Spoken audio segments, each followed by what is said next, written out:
হজের মধ্যে আমাদের দেশ থেকে যারা হজে যায় তাদের হজের নিয়ত থাকে, পাশাপাশি রওজা পাক নবীজি মুহাম্মদ মুস্তাফা সাল্লাল্লাহু আলাইহি ওয়াসাল্লামের রওজা জিয়ারতের উদ্দেশ্য থাকে। হজ করলো, নবীজির রওজার কাছে গেল, কিন্তু রওজা জিয়ারত করলো না, তাহলে তার চাইতে দুর্ভাগা আর কে হতে পারে? নবীজি সাল্লাল্লাহু আলাইহি ওয়াসাল্লামের রওজা পাক জিয়ারত করলেন। হাদিসে আছে মান যারা কবরি ওয়াজাবাত লাহু শাফাআতি, হাসান পর্যায়ে হাদিস রয়েছে। যে ব্যক্তি আমার কোন মুমিন বান্দা, কি বান্দা বলেন?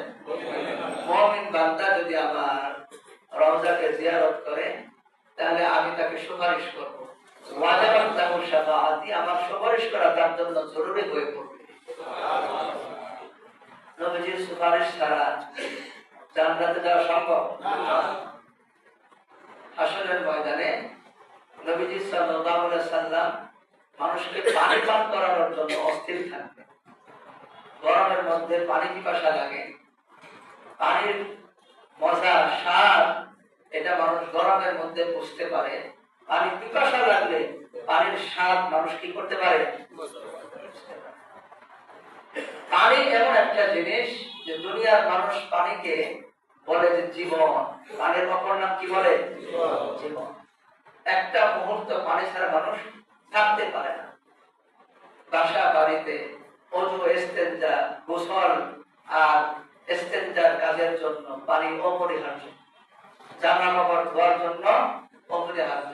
আর শরীরের পানি পান না করলে, পানি না খাইলে তার যত ভালো ভালো খাবার খাক না কেন, পানি না খাইলে শক্তি পাবে না। পানি যার হাতে রয়েছে সে হলো, যেমন বর্তমান বিশ্বের তেল, তেল যার নিয়ন্ত্রণে সেই বিশ্বের মরণ। সে বিশ্ব নিয়ন্ত্রণ করবে যার কাছে কি আছে? তেল আছে।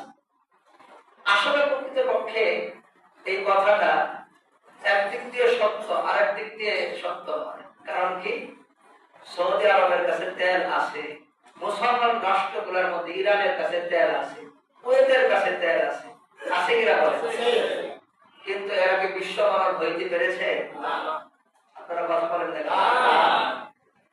তেল থাকলেই যদি সে বিশ্ব মানব হতে পারে তাহলে তো সৌদি আরব হইত। আসলে প্রকৃতপক্ষে তেলের নিয়ন্ত্রণ যার কাছে থাকবে, তেলের নিয়ন্ত্রণ, এই নিয়ন্ত্রণটা দুই ভাবে অর্জন করে। একটা হলো বৈধভাবে, আর একটা হলো অবৈধভাবে। মুসলমানরা সবসময় বৈধভাবে মালিকানা দাবি করে, ঠিক কিনা? সাবাবে মিল দুই প্রকার, একটা হলো ইখতিয়ারি আর একটা গায়রে ইখতিয়ারি। অর্থাৎ কোন একটা জিনিস সম্পদের মালিক হবার দুইটা প্রক্রিয়া আছে। কয়টা প্রক্রিয়া? আপনি মালিক হবেন হয়তো বা কিনে টাকা দিবেন, আপনি ক্রয় করবেন, ঠিক কিনা? আর একটা সে টাকা পয়সা না দিলেও আপনি মালিক হয়ে যাবেন। যেমন আপনার বাপ দাদার সম্পদ, আপনার বাবা ইন্তেকাল করেছে, আপনার মা ইন্তেকাল করেছে, মার সম্পদ, বাবার সম্পদ আপনি যে পাইলেন টাকা দিয়ে কিনেছেন না, এমনি পাইলেন। এটা ইচ্ছা না থাকলেও কি মালিক। তো সম্পদের মালিক হওয়া যায় দুই ভাবে। একটা হলো ইচ্ছা ছাড়া ওয়ারিশি সম্পদ, হেবা হাদিয়ার সম্পদ, আর আরেকটা হলো টাকা পয়সা দিয়ে মালিকানা সাব্যস্ত করা যায়। তো মুসলমানরা বৈধ পন্থা ছাড়া অন্য পন্থায় নিয়ন্ত্রণ নিতে পারে না।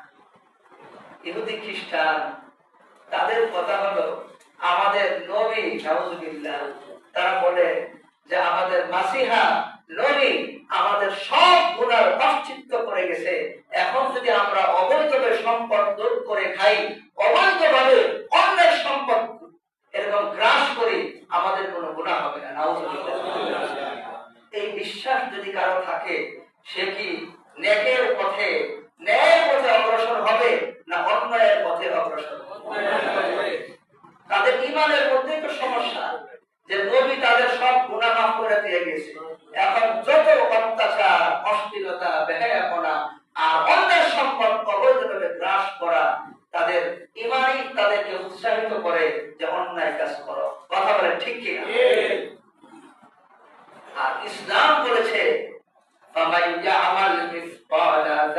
উম্মাতিন খায়রান ইয়ারা, তুমি যদি কোন হিন্দু, বৌদ্ধ, খ্রিস্টান, মুসলমান যে কারো সম্পদ সামান্য যারা পরিমাণ যদি ভক্ষণ করো, অন্যায়ভাবে যদি গ্রাস করো, ইয়েতিমের সম্পদ যদি গ্রাস করো, কোন একটা মিসকিনকে যদি তুমি ঘাড় ধাক্কা দিয়ে বের করে দাও, বিরক্ত হয়ে যাও, এই সামান্য গুনাহ যদি তুমি করো, সাফালাইয়া আমার মিসকালা যাররা, যাররা বলা হয় একটা সরিষা দানাকে 100টা টুকরা করলে, একটা সরিষা দানা 100 টুকরা করার পর যে টুকরা হয়, এটা একটা ব্যাখ্যা। তো অতটুকু পরিমাণ কাজ করলেও হাসরের ময়দানে আল্লাহ তাআলা ওকে উপস্থিত করবেন। মানুষ বলবে মালি হাদাল কিতাব লা ইউগাদিরু সগীরাতাও ওয়ালা কাবীরাতান ইল্লা আহসাহা। সূরা কাহফের মধ্যে আছে, মানুষের সামনে আমলনামা উপস্থিত করা হবে, ওখানে লেখা আছে সারা জীবন যা কিছু করেছে লেখা আছে, লেখার দিকে তাকাইলেই ওই ঘটনাটা চালু হয়ে যাবে। চুরি করেছে লেখা আছে, তাকানোর সাথে সাথে চুরির ঘটনাটা ভিডিও হইতে থাকবে। অন্যায় করে আরেকজনকে তার সম্পদ দিয়েছে, তাকে হত্যা করেছে, লেখা আছে, তাকানোর সাথে সাথে ওগুলা ভিডিও চলতে থাকবে। মানুষ বলবে এটা কেমন কিতাব, ছোট বড় কোনো ঘটনা নাই, সব ঘটনা এখানে উল্লেখ করা হয়েছে, সব লেখা আছে। তো তখন মানুষ বলবে কেমন একটা কিতাব আল্লাহ তাআলা এমন ভাবে সংরক্ষিত করলো, সুবহানাল্লাহ। অন্যায় ভাবে তো মুসলমান গ্রাস করবে না, মুসলমান তো বৈধভাবে বৈধ পন্থায় নিয়ন্ত্রণ নিবে, কিন্তু মানুষ টিকে থাকার জন্য, লোভ লালসা, ক্ষমতায় থাকার জন্য, ক্ষমতায় থাকলে কি লাভটা হবে বলেন? আপনি যদি এই বাংলাদেশের প্রেসিডেন্ট হইতে পারেন, আপনি যদি বাংলাদেশের প্রেসিডেন্ট হয়ে 50 বছর আপনি ক্ষমতায় থাকলেন, আপনি কি কতটুকু আপনি খাইতে পারবেন আর ভোগ করতে পারবেন, কথা বলেন ঠিক কিনা? আপনার ভোগের উচ্চ সীমা আর কতটুকু যাবে, আপনার খাবারের উচ্চ সীমা কতদূর যাবে, বিবাহ উচ্চ সীমা কতদূর যাবে, কয়টা বিবাহ আপনি করতে পারবেন, কতটুকু সম্পদ আপনি ভোগ করতে পারবেন, আর যাওয়ার সময় কি রেখে যেতে পারবেন, ঠিক কিনা বলেন? এর জন্য ক্ষমতা চিরস্থায়ী নয়, আর ক্ষমতা সফলতা নয়। তাহলে আল্লাহ কোরআনে বলতো যে ক্ষমতা পাইলেই সফলতা, ক্ষমতা কিন্তু সফলতা নয়। ক্ষমতা আল্লাহ তাআলার একটা পরীক্ষা হতে পারে। কি হতে পারে? আল্লাহর পরীক্ষা হতে পারে। হযরত ইব্রাহিম আলাইহিস সালামকে আল্লাহ তার সন্তান দোয়া করলেন, রব্বি হাবলি মিনাস সালিহিন, হে রব আমাকে একটা সালেহ সন্তান দান করেন। কি সন্তান? সালেহ সন্তান দান করেন, সৎ নেককার। কিছু মানুষ সন্তান দ্বারা অপমানিত হয়, ছেলে মেয়ের দ্বারা মানুষ অপমানিত হয়, এরকম আছে না? ইব্রাহিম আলাইহিস সালাম বৃদ্ধ বয়সে 120 বছর বয়সে দোয়া করলেন, রব্বি হাবলি মিনাস সালিহিন, নেক সন্তান দেন, নেককারীদের মধ্যে একজন সন্তান যে নেককারীদের গণের সে অন্তর্ভুক্ত হবে, নেককার কার্য যারা সম্পাদন করে তাদের অন্তর্ভুক্ত হবে, এমন একটা সন্তান দেন। ফাবাশশারনাহু বিগুলামিন হালিম, আমি তাকে সুসংবাদ দিলাম সহনশীল একটি সন্তান। কিসের?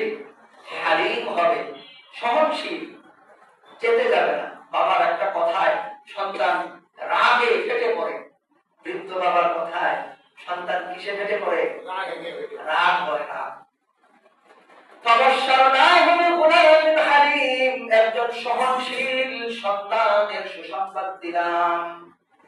এরপর ফালাম্মা বালাগা মা'আস সা'য়া ক্বালা ইয়া বুনাইয়া, যখন সেই সন্তান বাবার সাথে চলতে ফিরতে পারে, এমন সময় আল্লাহ তাআলা তাকে স্বপ্নে দেখাইলেন, ইয়া বুনাইয়া ইন্নী আরা ফিল মানামি, আমি স্বপ্নে দেখেছি আমি আযবাহুকা ফানজুর মাযা তারা, আমি তোমাকে জবাই করতেছি, তোমার এই ব্যাপারে, এই স্বপ্নের ব্যাপারে তোমার রায়টা কি বলো তুমি?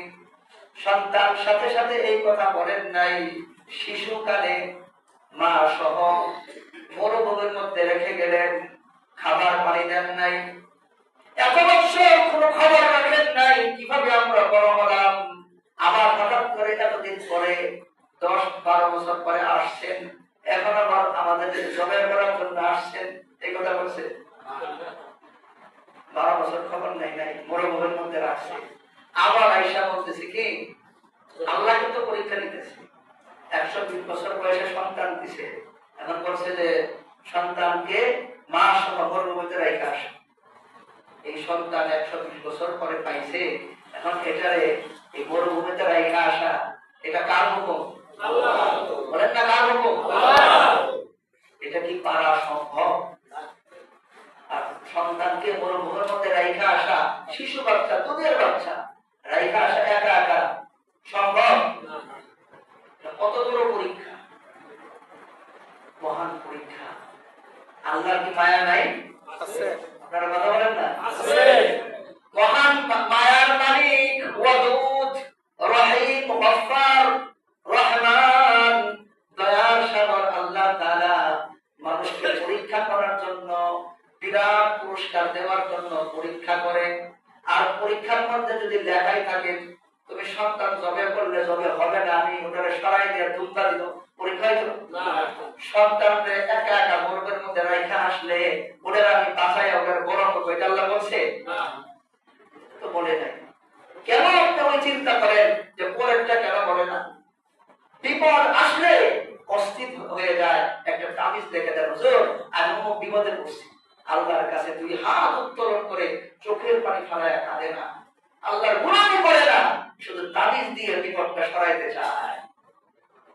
তাবিজ দিয়ে কি সরাইতে চায়? বিপদ সরাইতে। এমন একটা দোয়া শিখান যাতে আমি কোনো বিপদে না পড়ি। আর ইব্রাহিম নবীর এইরকম বিপদ আপনি পড়ছেন না।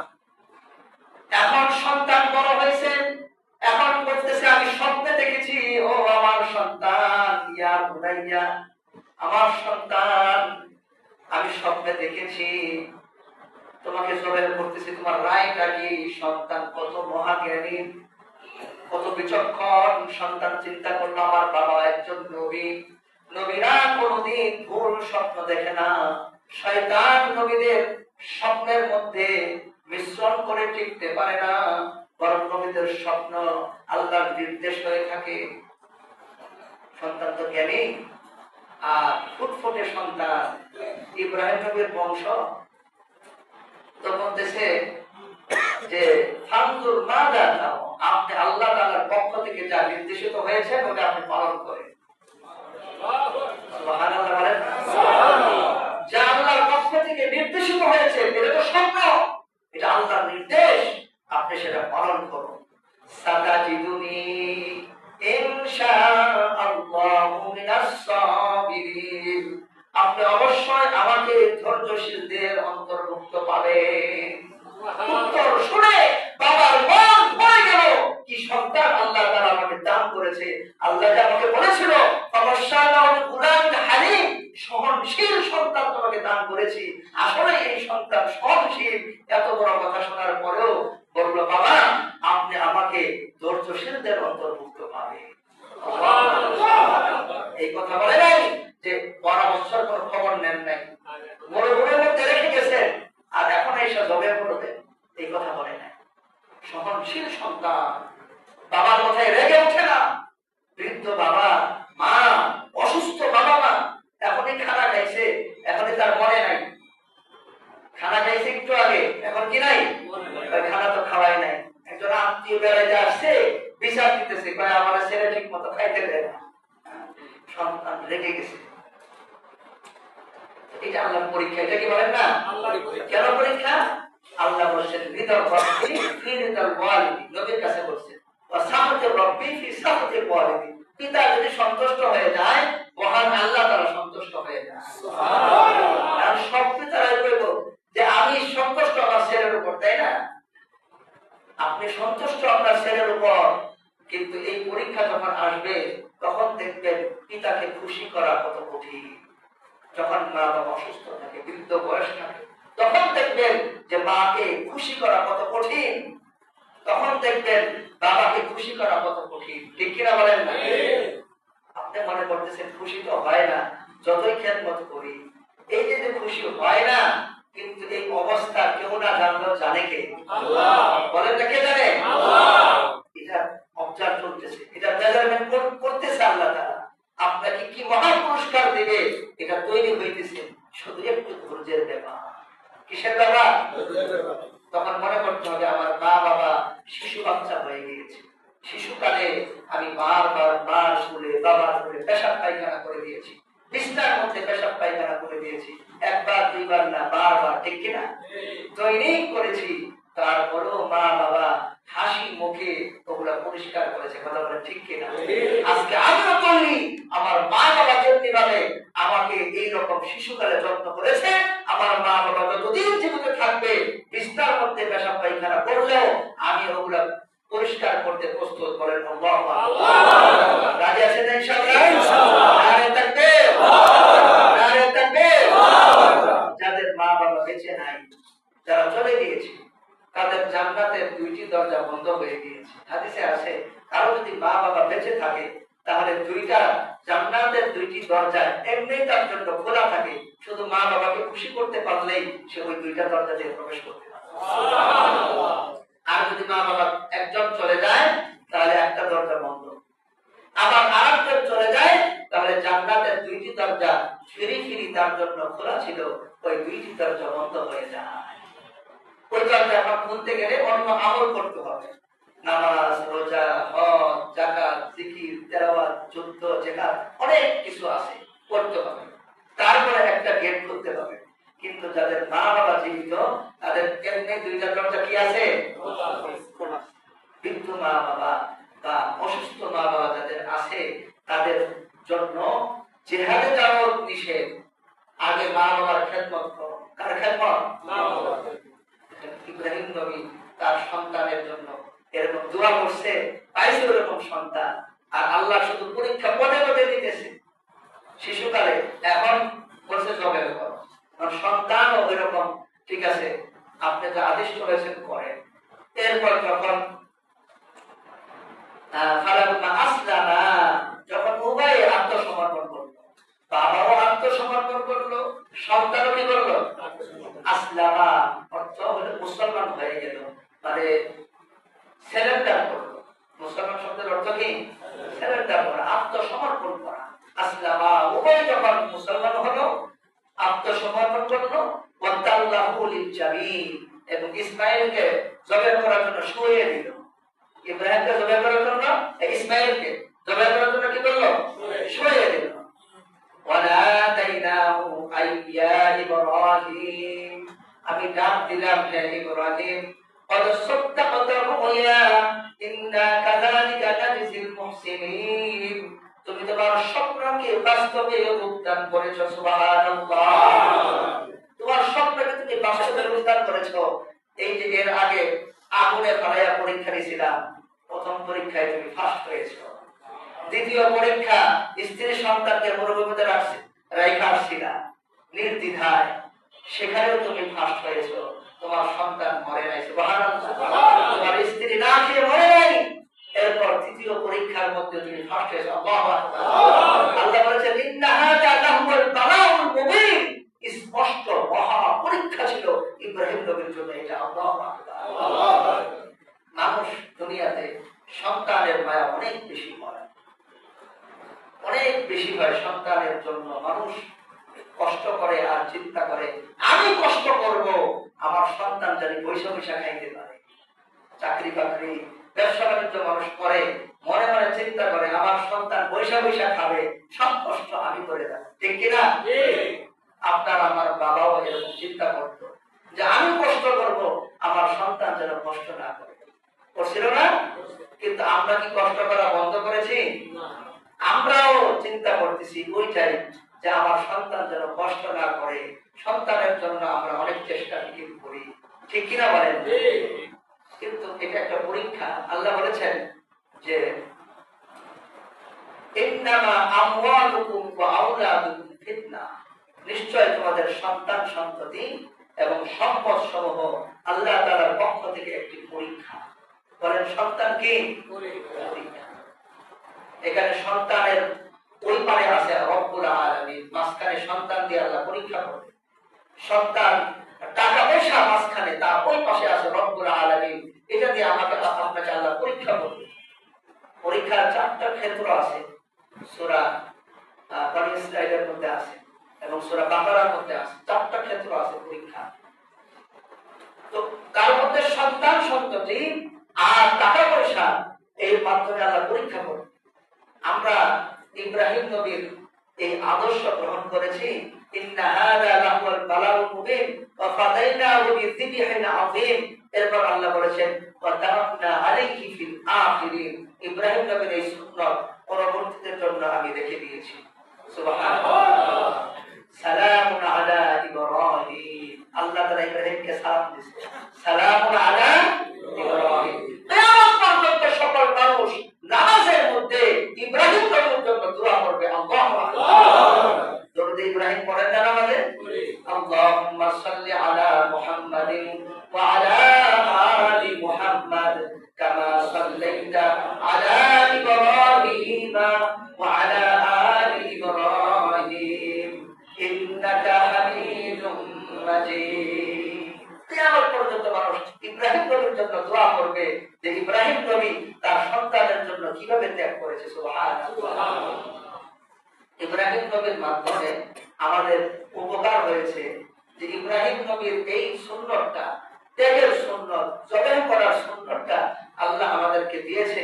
তবে ইব্রাহিম নবী তার সন্তানকে শোয়াইছিল, আমরা কিন্তু আমাদের সন্তানটা, আমাদের টাকা পয়সাকে ওখানে শোয়াই। কথা বলে ঠিক কিনা? টাকা পয়সা আমাদের খরচ যায়, আর একটু মায়া আসে ওই প্রাণীর প্রতি। একটা জান আমরা আল্লাহর জন্য জবাহ করি, আল্লাহর জন্য জবাহ করে আমরা আল্লাহর জন্য শুকরিয়া আদায় করি। কথা বলেন ঠিক কিনা? সাহাবায়ে কেরাম কষ্ট করলো, হামালানা ফিহা ইয়া রাসূল, আমাদের জন্য এই কোরবানিটার মধ্যে কি আছে? ক্বালা সুন্নাতু আবিকুম ইব্রাহিম। আমাদের নবীজি বললেন তোমাদের পিতা ইব্রাহিম নবীর সুন্নাত হলো এই কোরবানি করা। আল্লাহু আকবার। অনেকে কোরবানিকে অস্বীকার করে বসে, কোরআনে কোরবানি নাই। ইন্না আ'তাইনাকাল কাউসার ফাসাল্লি লিরাব্বিকা ওয়ানহার। এই যে ফাসাল্লি লিরাব্বিকা ওয়ানহার, তুমি তোমার রবের জন্য নামাজ পড়ো, ওয়ানহার এবং নাহার করো, রক্ত প্রবাহিত করো। আল্লাহু আকবার। আর পায় না। হাদিসে বহু জায়গায় আছে, লাইক কোরআনে আরো আয়াত সূরা হজের মধ্যে আছে, লাইক ইয়ানালুল্লাহু লুহুমুহা ওয়ালা দিমাউহা। যখন তোমরা কুরবানি করো আল্লাহর জন্য, তখন ওই কুরবানির রক্ত মাংস আল্লাহর কাছে পৌঁছে না। ওয়ালাকিন ইয়ানালুহুত তাকওয়া মিনকুম, তখন তোমাদের অন্তরের তাকওয়াটা রব্বুল আলামিনের কাছে পৌঁছে। সুতরাং কুরবানিটা জরুরি। তো এই কুরবানির নিয়ন্ত্রণ, কুরবানিটা আপনি যে করবেন ওই রকম হৃদয়, ইব্রাহিম নবীর কথা আল্লাহ বলেছেন যে এই দুনিয়ার মধ্যে পরীক্ষা, আল্লাহর সামনে তোমাদের মাঝখানে আসবে আল্লাহ এবং তোমার মাঝখানে আসবে সন্তান, আল্লাহ আর তোমার মাঝখানে আসবে সম্পদ, আল্লাহ আর তোমার মাঝখানে আসবে ক্ষমতা, আল্লাহ আর তোমার মাঝখানে আসবে তোমার প্রাচুর্য, এগুলো আসবে, তোমার সম্মান আসবে। আল্লাহর জন্য ছেলের মায়া ত্যাগ করো, আল্লাহর জন্য সম্পদের মায়া ত্যাগ করো, আল্লাহর জন্য তুমি ক্ষমতা ত্যাগ করো। কথা বলে ঠিক কিনা? আল্লাহর জন্য তোমার দলকে ত্যাগ করো। কথা বলে ঠিক কিনা? এই ত্যাগ করার উদ্দেশ্য কি? সন্তানকে ফেলাই দিবেন নাকি সন্তান সঠিকভাবে সন্তানকে লালন পালন করবে? কথা বলে ঠিক কিনা? সন্তানকে দ্বীনি শিক্ষায় শিক্ষা দিয়ে সন্তানকে ইসলামের পথে পরিচালিত করতে হবে। তার মানে এমন না সন্তানকে আপনি ত্যাগ করবেন। সুতরাং আপনি এই রাজত্ব, এই ক্ষমতা আপনি ফেলে দিবেন তা নয়, বরং এই ক্ষমতাকে জনগণের খেদমতের জন্য ব্যবহার করবেন। কথা বলেন ঠিক কিনা? আপনি ভোগ করতে পারবেন না চিরদিন। কেউ পৃথিবীতে কোনোদিন চিরস্থায়ী হয় নাই, কোনোদিন কেউ এই সম্পদ ভোগ, এই জান্নাতের মতো ভোগ করতে পারে নাই। ঠিক কিনা? এর জন্য এগুলো আল্লাহর দান, এগুলো পরীক্ষা। আমার আপনার মাঝখানে, আমার এবং আল্লাহর মাঝখানে এগুলো আসবে। এর জন্য আল্লাহ তাআলা সূরা তাহারের সূরা মুরসালাতের মধ্যে বলেছেন ওয়াইলুল ইয়াউমাইযিল লিল মুকাদ্দিবিন। অস্বীকারী যারা মুখ ফিরিয়ে নেয় এই কথাগুলো থেকে, যারা উপদেশ গ্রহণ করে না, তাদের উপর সেদিন দুর্ভোগ হবে। হাদা ইয়াউমুল লা ইয়ানতিকুন, সেদিন এমন একটা দিন হবে সেদিন কেউ কোনো কথা বলতে পারবে না। হাসরের ময়দানে কেউ কথাই বলতে পারবে না। ওয়ালা ইউযানু লাহুম ফায়াতাদিরুন, এবং তাদেরকে তওবা করার অনুমতি দেওয়া হবে না। কেউ তওবা করতে পারবে না হাসরের ময়দানে, কেউ কথা বলতে পারবে না, কেউ তওবা করতে পারবে না। একবার তওবা করলে 70-100 বছরের গুনাহ আল্লাহ মাফ করে দেয়। আল্লাহু আকবার। কেমন সুযোগ! এখন যদি আমি শুধু আস্তাগফিরুল্লাহ করি, আল্লাহুম্মা গফিরলি পড়ি, সাথে সাথে আমার গুনাহ মাফ হয়ে যায়। আর হাসরের ময়দানে একটা মানুষ কথা বলতে পারবে না, এমনকি ওয়ালা ইউযানু লাহুম ফায়াতাদিরুন, তওবা করার অনুমতি কাউকে দেওয়া হবে না। অথচ আল্লাহ তাআলা তিনি তওবাকারী, ইন্নাহু হুয়াত তাওয়াব, তিনি হলো তওবা গ্রহণকারী। কে আছে তওবা কবুল করবে? কার ক্ষমতা আছে যে তওবা করার সুযোগ দিবে? ওয়ালা ইয়ানতিকুন, কেউ কথা বলতে পারবে না। ভয়ে ভয়ে, প্রচন্ড ভয়ে মানুষ কথা বলতে পারবে না। দুই হাত কামড়াবে, হাদিসে আছে মানুষ কামড়াইতে কামড়াইতে মানুষের আঙ্গুল ধরে খেয়ে ফেলবে, অনেকের আঙ্গুল খেয়ে ফেলবে, কিন্তু সে জানবেও না যে কি করতেছে। ভয়ে কথা বলতে পারবে না। ওই সময় আমার আপনার নবী, প্রিয় নবী সাইয়্যিদুল মুরসালিন, আকায়ে দু জাহান মুহাম্মদ মুস্তাফা সাল্লাল্লাহু আলাইহি ওয়াসাল্লাম আল্লাহর দরবারে কথা বলবেন। আল্লাহু আকবার। কিন্তু আল্লাহর অনুমতি নিয়ে কথা বলবেন, এবং আল্লাহ যা পছন্দ করে সেটাই বলবেন, আল্লাহর যেটা অপছন্দ সেটা বলবেন না। সুবহানাল্লাহ বলে আল্লাহর পছন্দনীয় কথাই বলবেন। ওয়াইলুল ইয়াউমাইযিন লিল মুকাজ্জিবিন, হাদা ইয়াউমুল ফাসল, এটাই হলো বিচার মীমাংসার দিন। আজকেই ওই বিচার মীমাংসার দিন, আজকে সেই দিন সবকিছু মীমাংসা করে দেওয়া হবে। এত যুক্তি তর্ক যে আমরা সারা এতগুলো প্রাণী হত্যা, সারা দেশে কোরবানি করে লক্ষ লক্ষ গরুকে হত্যা করা হইতেছে, প্রাণী হত্যা মহাপাপ, নাউযুবিল্লাহ। মায়া লাগছে, প্রাণী হত্যা মহাপাপ। এখন কি করে খাবে? এখন ওরা গোপনে গোপনে, তো ওরা ওই মনের বলেই অস্বীকার করে তারা খায়, ঠিক না?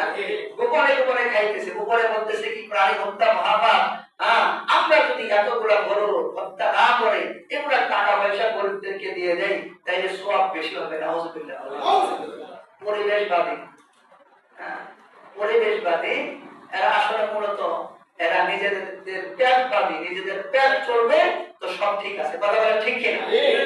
যুক্তি খালি ইসলামের বিরুদ্ধে তাদের যুক্তি। কোনদিন দেখবেন না খ্রিস্টানদের বিষয়ে কোনো তার যুক্তি আছে, ইহুদিদের বিষয়ে কোনো যুক্তি আছে। হিন্দুদের এই যে মূর্তি বানায়া, মাটি দিয়ে বানায়া আবার ওরা পানিতে ফেলাই দিল, এখানে কাল লাভ হইলো কাল লস হইলো, এই বিষয়ে কোনো প্রশ্ন তাদের হয় না, কথা বলে ঠিক কিনা? ওখানে যে খাসি কয় ফুট দিয়ে কাটে? 1 ফুট দিয়ে খাসি কাটে না? তাজা খাসি 1 ফুট দিয়ে কাটে ফেলায়। এই যে এটা নিয়ে কোনো প্রশ্ন হয় না। কিন্তু যখন গরু জবাই করা হয় তখনই মনে হয় যেন ওইটা তাদের মা। ওদের ওখানে মায়া কেন? ইসলামের ব্যাপারে তাদের প্রশ্ন হয়। এটা আল্লাহ ওই দিন মীমাংসা করবে। দুনিয়াতে তারা বলতে থাকুক না, তারা বলতে থাকবে আর আমি আর আপনি আমল করতে থাকবো, ঠিক না? তাদের সাথে তর্কে জড়ানোর দরকার নাই, আর তারা মূর্খ। আল্লাহ বলেন মূর্খদের সাথে তোমরা তর্ক করবে না, সাবধান। মূর্খদের সাথে তর্ক করবে না। যখন তোমাদের সাথে তর্ক করতে আসবে তখন বলবো যে সালাম। কি বলবা? সালাম। وهو الذي جعل الليل والنهار خلفة لمن أراد أن يذكر أو أراد شكورا وعباد الرحمن يمشون على الأرض وإذا خاطبهم الجاهلون قالوا سلاما। তখন জাহেলরা এরকম এমন তর্ক যেটা ইসলাম নিয়ে তর্ক করতেছে, তখন তাদেরকে বলবো সালাম। কি বলবা? ক্বালু সালামা, সালাম, তোমরা তোমাদের মতো থাকো, আমরা আছি। হাশরের ময়দানে আল্লাহ ফয়সালা করবে। হাযা ইয়াউমুল ফাসল জামা'নাকুম ওয়াল আউয়ালিন, তোমাদেরকে আর তোমাদের পূর্ববর্তী সবাইকে আমি একত্রিত করে ফেলছি। আমি তো আল্লাহ, এখন সব একত্রিত করছি। তোমরা বলছিলে হাশরের ময়দান হবে না, কিয়ামত হবে না, জামা'নাকুম ওয়াল আউয়ালিন, আমি সব এখন আমি একত্রিত করছি। এখন কোথায় যাবে? আল্লাহু আকবার। ফাইন কানা লাকুম কাইদুন ফাকিদুন, তোমাদের কোনো অপকৌশল থাকলে তোমরা প্রয়োগ করো। নাসার বিজ্ঞানীরা তারা ওই পৃথিবীর দিকে ধেয়ে আসতেছে একটা পাথর। কি আসতেছে? কোন দিকে? পৃথিবীর দিকে আসতেছে। ওটাকে ধ্বংস করার জন্য পরমাণু রকেট নিক্ষেপ করতেছে। যে পরমাণু রকেট দিয়ে ওই পাথরের টুকরাটাকে প্রতিহত করব, যাতে করে পৃথিবীর মধ্যে না পড়তে পারে। পরিকল্পনা পৃথিবী না জানি আমাদের তৈরি, আর পৃথিবী করে এই ঠিক করা জলবায়ু পরিবর্তন চেষ্টা করতেছে। নাসার বিজ্ঞানীরা আজ পর্যন্ত সারা বিশ্ববাসীকে কোনো উপকার করতে পারে নাই। কথা বলেন ঠিক কিনা? আপনারা না বুঝতে বললেন কি উপকারটা করেছে আমাদেরকে বলেন। নাসার বিজ্ঞানীরা হাজার হাজার কোটি কোটি টাকা এই রকেটে খরচ করে চাঁদের দেশে যে মঙ্গল গ্রহে যে কি উপকারটা করেছে বিশ্ববাসীর জন্য বলেন আপনারা? একটা উপকার মানব জাতির জন্য করতে পারে নাই তারা।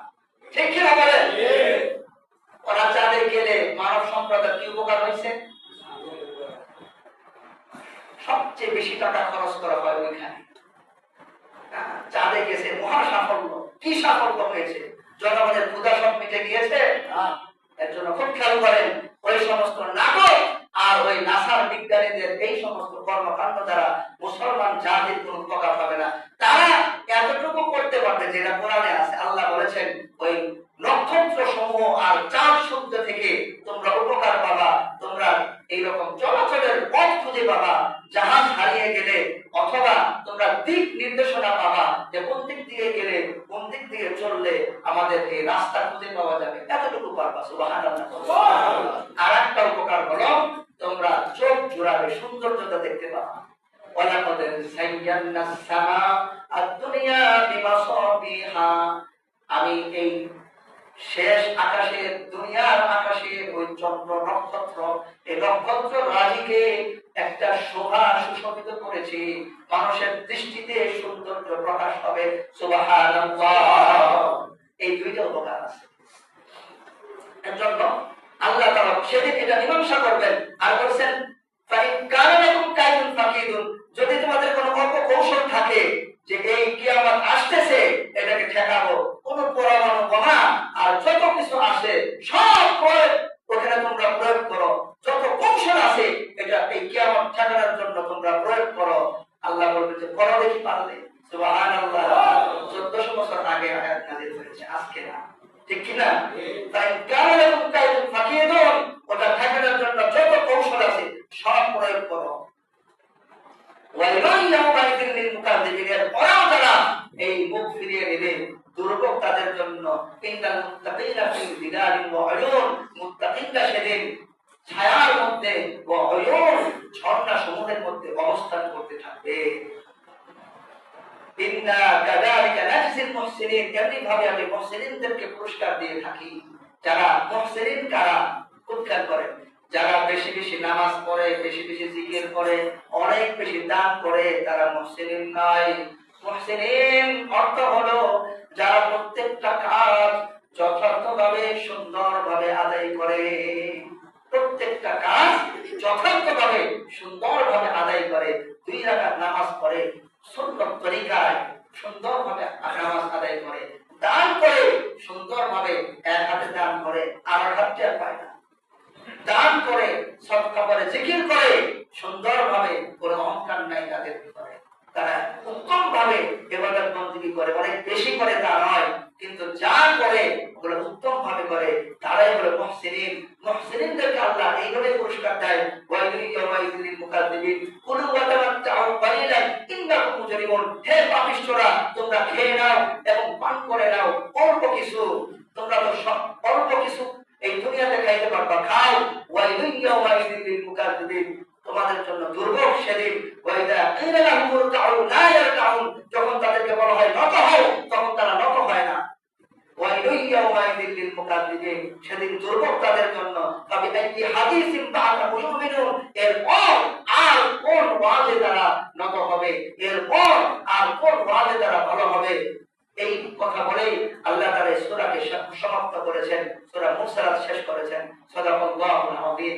তো আল্লাহ তাআলা প্রত্যেকটা বিধান মানার ক্ষেত্রে আমাদের পরীক্ষা আসতে পারে, প্রত্যেকটা পরীক্ষায় যেন আল্লাহ তাআলা আমাদেরকে ইব্রাহিম নবীর মতো সাকসেস করে বলুন